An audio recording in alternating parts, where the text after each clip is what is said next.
terminando de adaptar las diapositivas de la clase pasada porque la misma, como no logré avanzar ni con el primer tema, porque es bastante largo, las tengo que adaptar bien para que tengan acceso a ellas.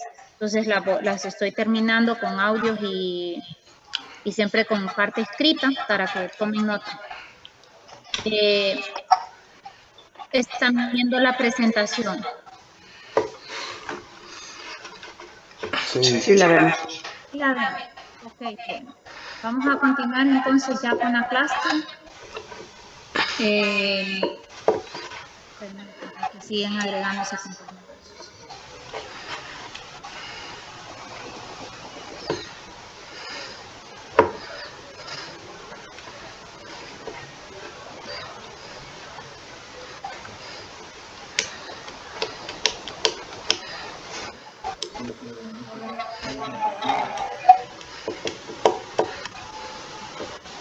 Vamos a empezar entonces ya con el famoso tema de la supremacía constitucional. Por supremacía, ¿qué es lo primero que deben de entender ustedes? Tiene que ver con lo que está por encima o en la cúspide de todo el sistema jurídico o del ordenamiento jurídico. De tal manera entonces que ustedes van a ver, entonces lo que ustedes van a ver entonces que cuando hablamos de la supremacía, de lo que está por encima, vamos a encontrar entonces que eso que está por encima y que se encuentra en la cúspide de todo sistema o de todo el ordenamiento jurídico es la Constitución propiamente dicho, que aquí la tenemos. De tal manera entonces que ustedes van a ver que la Constitución es la norma que se considera fundamental y es el documento legal supremo y va a ser la norma primaria. ¿Por qué? Esto lo habíamos visto ya en una de las clases que habíamos discutido. Entonces ustedes van a ver el documento supremo, la norma primaria. Y vamos a ver que es la Constitución, o aludir a lo que nosotros llamamos supremacía, vamos a ver que se refiere a que es la Constitución la norma primaria y a partir de esta vamos a ver que hace referencia a todo el ordenamiento jurídico dentro de un Estado. De tal manera que ustedes van a ver entonces que cuando hablamos de la Constitución es fuente de creación del ordenamiento jurídico. ¿Por qué decimos de esa fuente de creación del ordenamiento jurídico? Pues ustedes van a ver que en la Constitución se establecen las bases o el fundamento de todo el derecho dentro de un Estado constitucional. Y a su vez, ustedes van a encontrar que en la misma se establecen los procedimientos de creación del ordenamiento jurídico, es decir, de las leyes, la facultad reglamentaria del Poder Ejecutivo, la facultad legislativa del Poder Legislativo. A su vez van a ver que ahí establece cuáles son aquellas materias reservadas, por ejemplo, al legislativo, cuál es la función del reglamento, por ejemplo, por parte del Ejecutivo. Esos temas que vimos en las fuentes del derecho, pues ustedes ven que efectivamente traen ya colación a lo que nosotros llamamos la fuente de creación del ordenamiento jurídico a través del texto constitucional. Por tanto, a su vez van a ver que es la fuente de creación o de demarcación de las competencias de los poderes del Estado. Y cuando hablamos de esa fuente de demarcación de las competencias de los poderes del Estado, pues ustedes van a ver entonces que en el texto constitucional vamos a encontrar todos esos lineamientos sobre esas decisiones fundamentales del Estado y que van a estar establecidas en la ley fundamental, que es la Constitución, y es en la Constitución donde se le va a dar validez a esas competencias y a ese ordenamiento jurídico. Es decir, es en la Constitución donde vamos a establecer la separación de poderes. Es en la Constitución de la República donde vamos a encontrar la función, por ejemplo, la competencia legislativa del Ejecutivo. Va a establecer la facultad de poder negociar los tratados internacionales del Ejecutivo, de poder dirigir la política exterior del Ejecutivo, de poder ratificarlo. ¿Cómo se ratifican las normas internacionales? ¿Qué valor tiene el ordenamiento jurídico? El procedimiento de reforma del texto constitucional. ¿Cuáles son aquellas cláusulas que vimos en la segunda unidad que son intangibles para los poderes, que es intangible para el poder legislativo de reformar. Por eso vemos que demanda las competencias, eso cuáles son las competencias, pero a su vez van a ver ustedes que establecen y que tanto hemos venido hablando. Vamos a ver también que al hablar de esa supremacía constitucional, pues va a condicionar al ordenamiento jurídico. ¿Por qué decimos que condiciona al ordenamiento jurídico? Pues ustedes van a ver que la ley suprema o la ley principal del Estado, la Constitución, significa que todo el ordenamiento jurídico, para que tenga validez o para que ese ordenamiento jurídico pueda ser dado, no puede contravenir el texto constitucional. ¿A qué se refiere? Para que tengan un ejemplo más tangible y vean a qué se refiere que condiciona el ordenamiento jurídico. Por ejemplo, una ley actualmente en Honduras no podría ser aprobada si esa ley establece la tortura, por ejemplo. Entonces, ustedes ven, son materias que se han extraído y que ya no pueden ser ratificadas porque nuestra propia Constitución ya establece la dignidad de la persona humana, prohíbe la tortura en nuestro ordenamiento. Entonces, vamos a ver que condiciona la validez de todo ese ordenamiento jurídico, es decir, que un ordenamiento, una ley, un reglamento no podrá contravenir el texto constitucional, es decir, debe concordar con la misma. No puede contradecirlo. De tal manera que por eso llamamos que condiciona o es el fundamento para la creación de todo ese ordenamiento jurídico, porque las disposiciones que van a regularse en las leyes, en los reglamentos, pues van a depender de que sean congruentes, es decir, que sean compatibles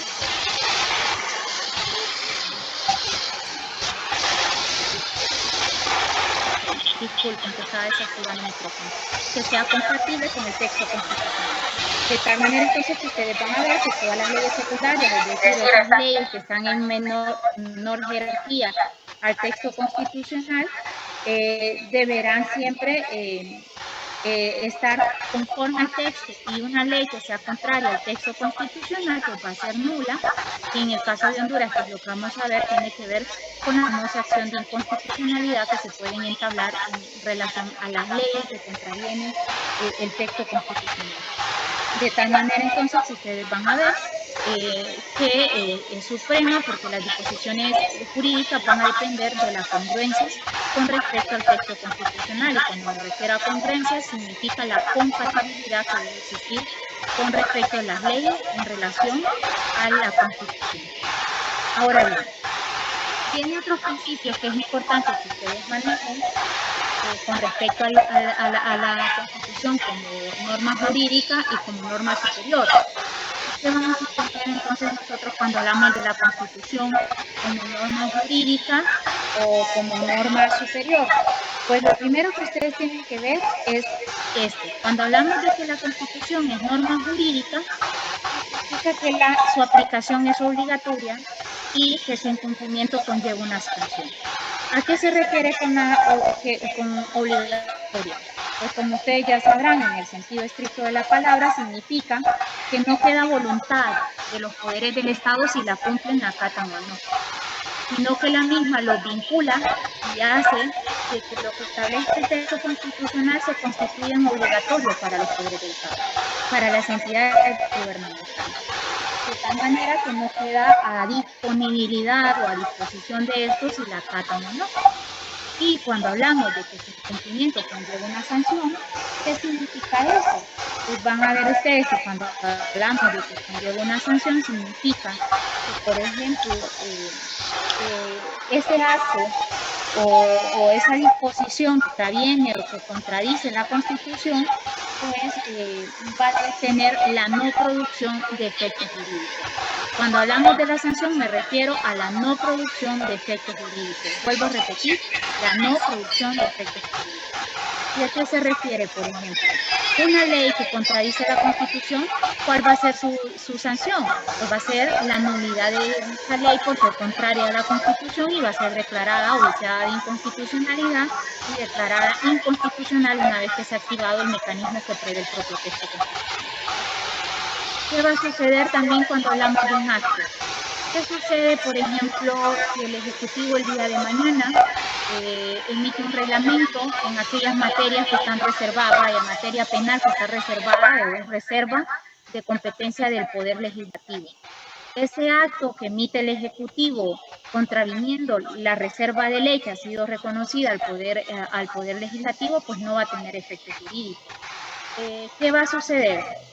Por ejemplo, que el Ejecutivo, que conlleva, que está a cargo de la implementación de las políticas de los privados de libertad, por ejemplo, el día de mañana decida en un acto voluntario decir que va a aplicar de la noche a la mañana torturas en Honduras, pues ustedes van a ver que ese acto va a carecer de valor jurídico y por ende pues va a llevar una sanción. ¿Y cuál va a ser? Se le van a aplicar las disposiciones penales a quienes hayan incurrido en dicho delito. Que además es una norma, la tortura, son normas de jus cogens, es decir, de obligatorio cumplimiento, y que es imprescriptible, la acción penal siempre se va a ejercer sin importar el transcurso del tiempo. Eso como un ejemplo. ¿Y a qué se refiere cuando hablamos que la norma jurídica, que la Constitución es norma jurídica superior? Cuando hablamos que la norma jurídica superior, significa que va a vincular a todos los poderes del Estado, a esos poderes instituidos, constituidos, es decir, al poder derivado, a todos esos poderes que nacen del texto constitucional, pues los va a vincular. ¿De qué manera?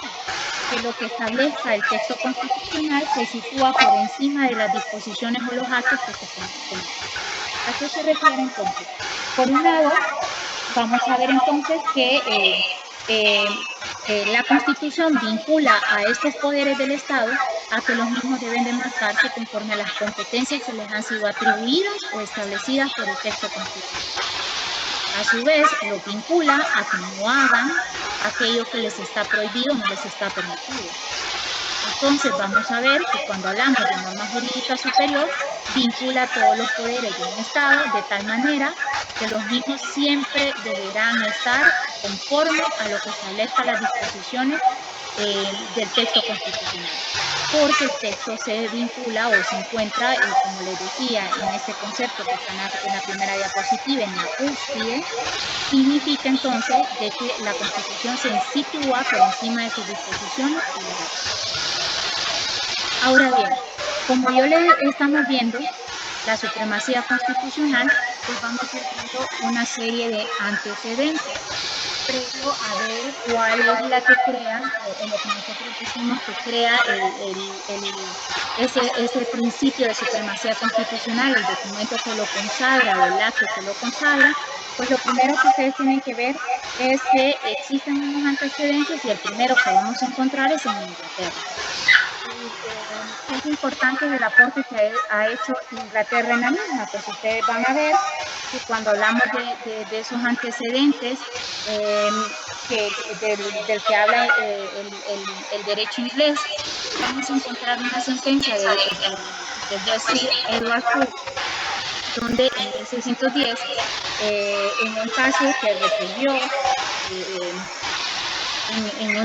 como juez, establece que existen principios fundamentales como la equidad y la justicia que son superiores a las leyes del Parlamento y al Common Law. El Common Law, recuerden, el derecho de los jueces, aquellas sentencias que han sido dictadas por los jueces con anterioridad, pues tienen un valor vinculante en el sistema inglés. Por tal manera, ustedes van a ver que establecen esa sentencia que el tribunal declara nula una ley cuando sea contraria al derecho común y a la razón.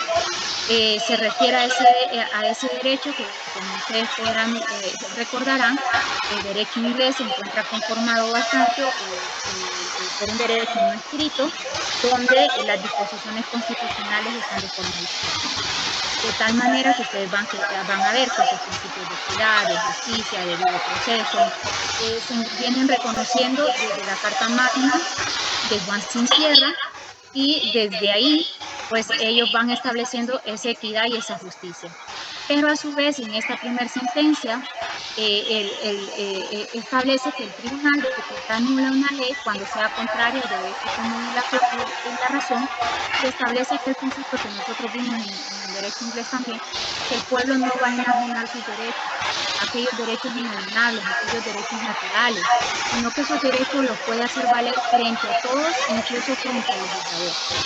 A lo que se refiere es que esos derechos que ven más abajo ya ustedes, como el derecho a la vida, el derecho a los bienes, el derecho a la propiedad, al patrimonio, el derecho de contar con ese derecho a la búsqueda de la felicidad que vimos en la primera unidad, pues ustedes van a ver que también lo viene a ratificar en esta sentencia de 1612 ante el rey Jacobo I, y lo viene a ratificar donde establece que nosotros los seres humanos pues podemos, no enajenamos, es decir, no cedemos nuestros derechos fundamentales, y esos derechos fundamentales, esos derechos, pues pueden hacerse valer frente a todos, incluso frente al legislador, es decir, frente a quien emite las leyes.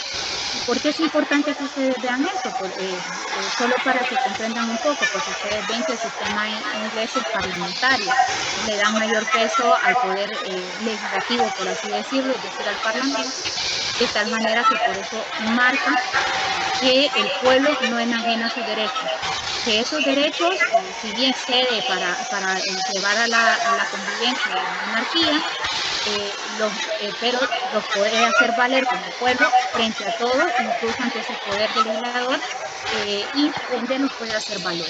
Y por otro lado, van a encontrar en esa misma sentencia, en 1612, con ese mismo juez, Sir Edward Coke.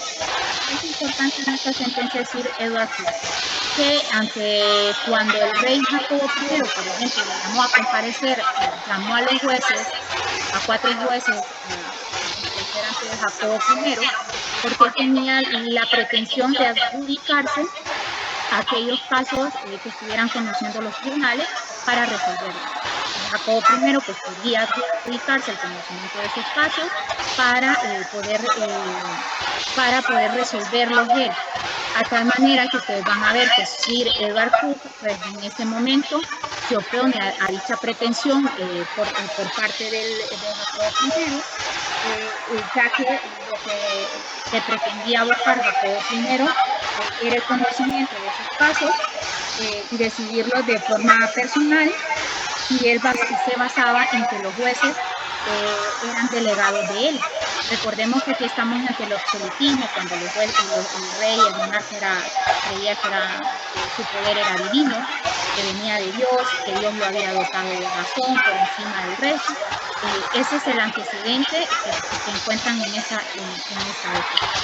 De tal manera entonces que se opone cuando estableciendo que en ningún caso puede ser decidido y sentenciado de acuerdo a sino que la misma debe estar fundado en el conocimiento sobre el derecho y la costumbre que impera en Inglaterra. Es decir, dice que esos casos no pueden ser basados en una razón, sino que deben ser basados en derecho, basados en la costumbre que impera en Inglaterra. De tal manera y al alegar Jacobo I, por ejemplo, ese fundamento de Dios y que Dios lo dotó de razón, y que por ende depende de tantas cualidades que por naturaleza propia tiene por ese reconocimiento que se le da, van a ver entonces ustedes que en este momento es cuando se plantea esa posición, que esas causas relacionadas con la vida, con la sucesión, los bienes, el patrimonio, siempre se deben de resolver con fundamento al derecho y a la costumbre. De tal manera que el rey no puede, está subordinado a Dios, más no a los hombres, pero que el mismo no está dotado del conocimiento, ya que el derecho requiere el estudio de conocimiento para poder aplicar la experiencia o el conocimiento que adquieren los jueces con el estudio. Por ende, se opuso y establece esta famosa arista que ustedes ven, que ahí se puede ya ir viendo de la limitación del poder con respecto al derecho.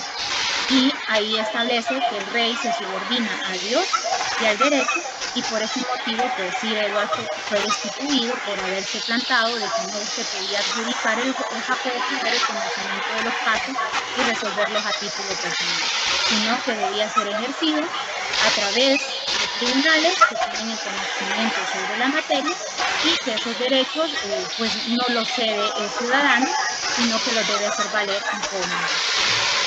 Por otro lado, van a encontrar esta otra sentencia que a título personal solo es para que ustedes vayan viendo la referencia, cómo se va armando la teoría de la supremacía constitucional.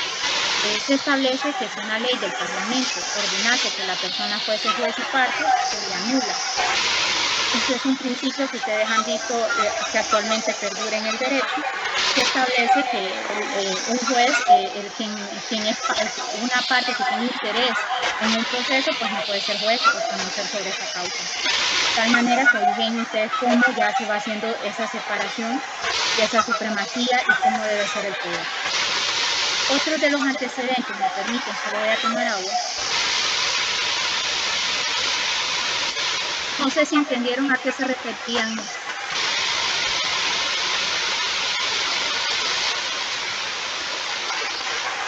O si entendieron los antecedentes a qué se refieren. Aunque ahí están copiados y ustedes lo ven de forma textual. No se escucha nada. Los demás tienen problemas. Solo Se le escucha bien. se le escucha bien. Ok. Entonces, Stephanie, creo que tienes problemas de conexión a internet. Sí, no, es que se quedó por un momento en silencio. Ahora sí. Ay, ¿qué hizo para tomar agua? Ay. Tengo de 2 horas antes de clase y la llevo seguida. Disculpa. Ok. ¿Cuáles son los otros antecedentes que van a encontrar? Esto, el numeral 2, pues lo vimos cuando vimos la Revolución Norteamericana, que tiene que ver con los pactos fundacionales de las 13 colonias.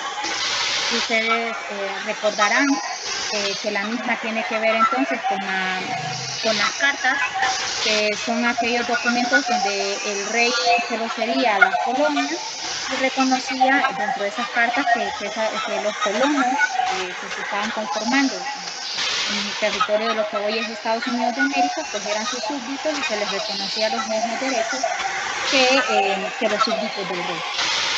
De tal manera que también establecía las bases o los principios de ese sistema de gobierno con el que se conformaban en esas cartas, donde ustedes encontraban, por un lado estaban las autoridades británicas a través de los gobernadores y por otro lado encontraban pues las asambleas de representantes que las conformaban los colonos. Y en ese primer documento, las cartas, como estoy diciendo, van a ver que esas asambleas de representantes pues tenían cierta capacidad legislativa de poder decidir sobre ciertos asuntos y la misma pues solo se encontraba limitada por el veto del gobernador, que el gobernador vetara, el gobernador nombrado como autoridad británica vetara esas decisiones de la asamblea representativa en esa cierta facultad legislativa, o que esa facultad legislativa pues estuviera contraria a las leyes del Parlamento británico, que es el poder legislativo en Inglaterra. Y por otro lado, pues ustedes también encuentran los pactos, que es otro de los documentos fundacionales, donde ustedes van a ver que esos hombres libres, a través de un pacto, se formaban como comunidades independientes y tenían una forma de organizarse a través de las asambleas anuales, que eran propietarios. En este primer momento, cuando hablo de las asambleas, recuerden que es a través de propietarios, quienes esas asambleas de propietarios pues dilucidaban los asuntos comunes o el interés de dicha colonia. Y a su vez, para elegir a personas o magistrados para que ejercieran una especie de gobierno. De tal manera que ustedes ven que estos primeros pactos, pues al ser documentos fundacionales que establecen una serie de organizaciones políticas, cómo van a estar estructuradas, cómo se definen, pues vienen a ser antecedentes de esa supremacía constitucional que vamos a desarrollar más adelante. A su vez, van a encontrar otro antecedente que tiene que ver con la Constitución de los Estados Unidos, que es la Constitución de Filadelfia de 1787, donde, ¿qué van a encontrar aquí? Ustedes van a encontrar, en primer lugar, el preámbulo. Van a ver cómo en el preámbulo de esta Constitución pues se establece ese carácter fundacional, ese sentido de fundante que tiene ese poder originario de fundar un nuevo Estado, donde ellos dicen nosotros, el pueblo de los Estados Unidos, y dicen que van a sancionar y estatuir la presente Constitución de la República. Por ende, ustedes ven cómo ellos sí ya en ese preámbulo establecen este carácter fundante o fundacional del poder constituyente originario, donde decide fundar ese Estado y dotarse de un texto constitucional en el preámbulo. Por otro lado, lo van a encontrar también como antecedente en esa Constitución, en el artículo 6 del texto, de su texto constitucional. ¿Qué es el artículo 6? Pues ustedes van a ver que el artículo 6 se refiere al texto constitucional como la suprema ley del país. Y cuando habla de esa ley suprema, pues tiene que ver con ese primer concepto que ustedes ven acá, suprema, lo que está por encima, en la cúspide, y por ende, pues ustedes van a ver que tiene esa vinculación de superior, que vincula, que obliga, y es a partir de ahí que reconocen, ya se reconoce o dan o establecen de forma expresa que la Constitución es la ley suprema de ese país y por ende se encuentra en la Constitución. En otro antecedente que lo van a encontrar con respecto a Estados Unidos tiene que ver con la primera enmienda. ¿Y por qué les cito en este caso la enmienda primera, la enmienda 1, como ustedes la quieran llamar? Van a ver que en esta primera enmienda establece ya un límite a las leyes que emanan del Congreso o de ese poder legislativo. ¿Y cuál va a ser ese límite que establecen a la Cámara o a ese poder legislativo dentro de los Estados Unidos? El Congreso no podría aprobar leyes que atentaran contra los derechos constitucionales. De tal manera que en esa primera enmienda ustedes van a ver que se viene a establecer que el legislativo se encuentra limitado que al momento de aprobar leyes, las leyes no pueden ser, no pueden atentar contra los derechos que se establecen en el texto constitucional. Y, por otro lado, dentro del mismo texto constitucional de los Estados Unidos, pues encuentran el artículo 5. ¿Y por qué el artículo 5? Porque dentro del artículo 5, pues ustedes van a ver que se reconoce la rigidez constitucional. Aquí solo para tomar un poquito de aire en cuanto a este principio de rigidez, tal vez alguno de ustedes quiera participar por mientras, a qué se refería, que ya lo habíamos visto en las clases pasadas.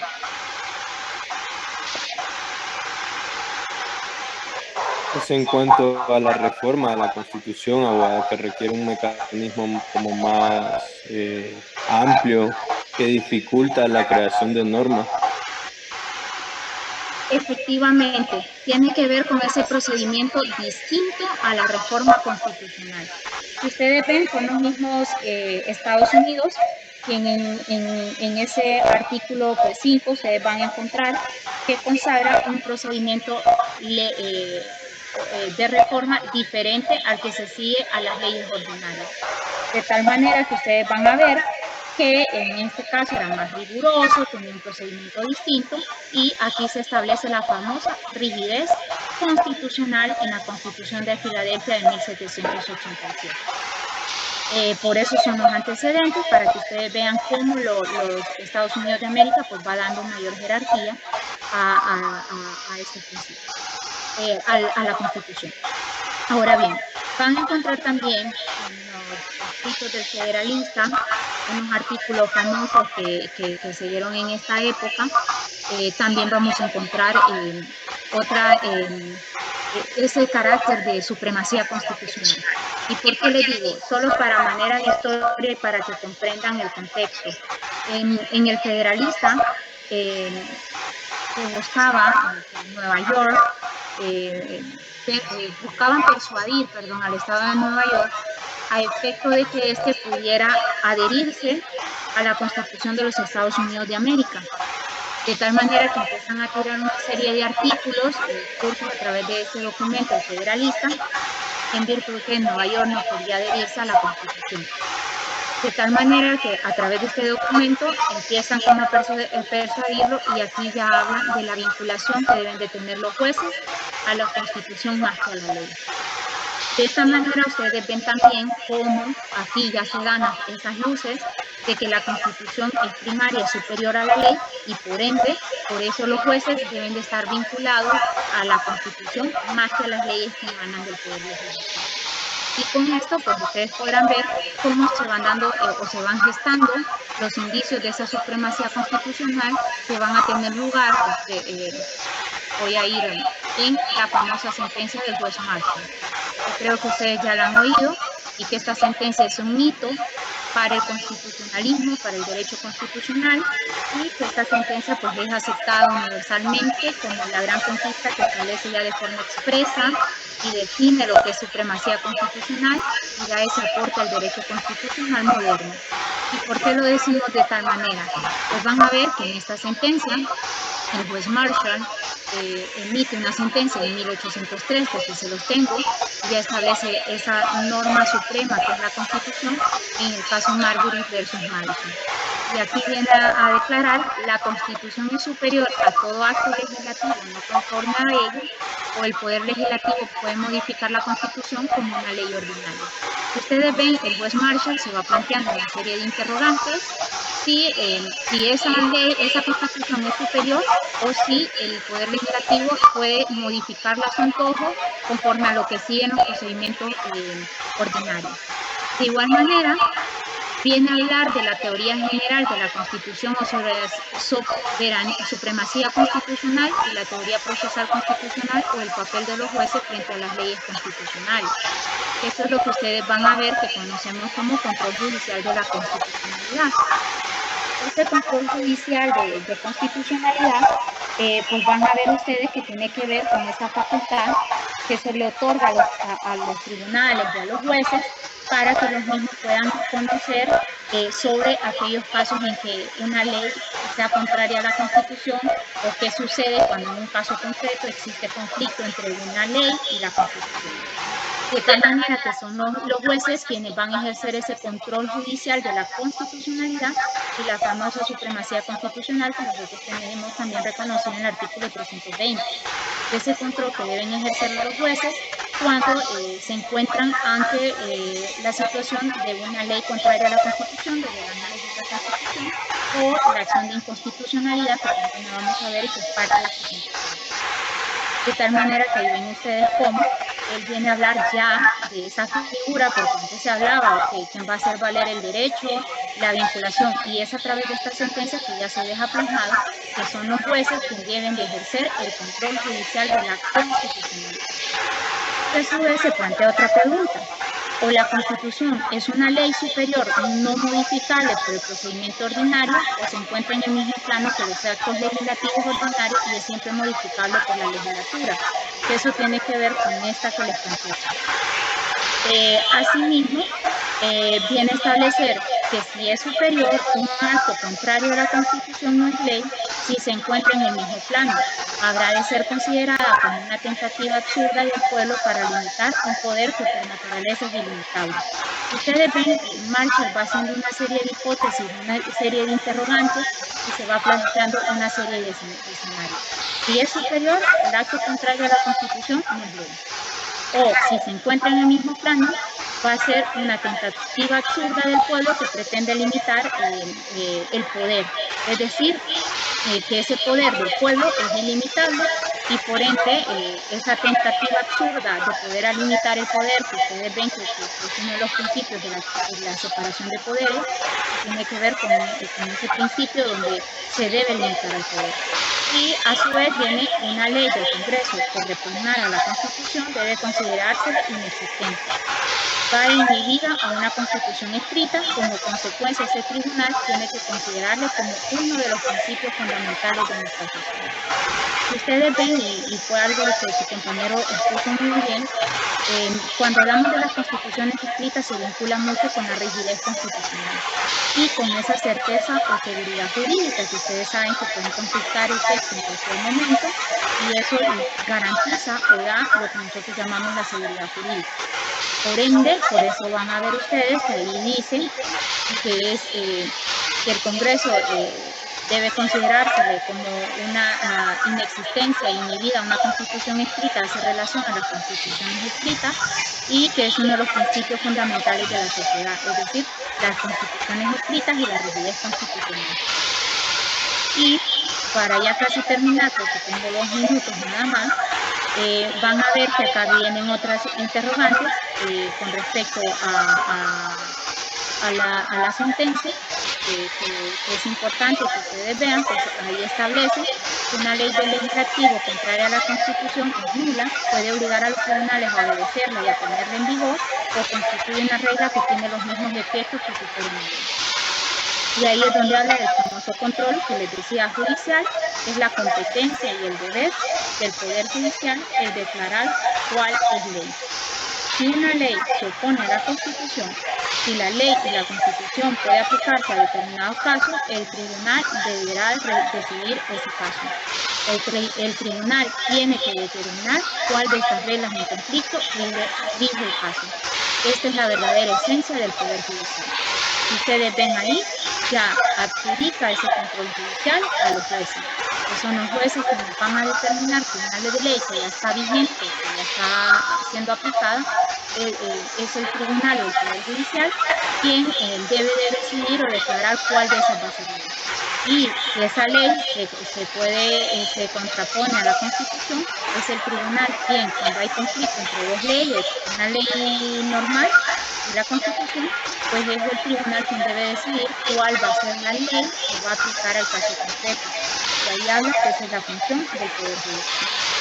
Eso en cuanto a la control judicial, y de ahí mañana, porque ya tengo menos de 1 minuto, pues vamos a ver todo lo que refiere a la supremacía constitucional a la luz de dicha control. No sé si hasta ahorita me entendieron.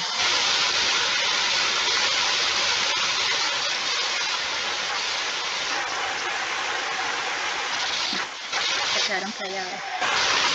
La verdad es que creo que la explicación estuvo muy rápida para poder copiar. Pero están en la diapositiva. Sí, también pasaron muy rápido. Pero pueden tomar fotos.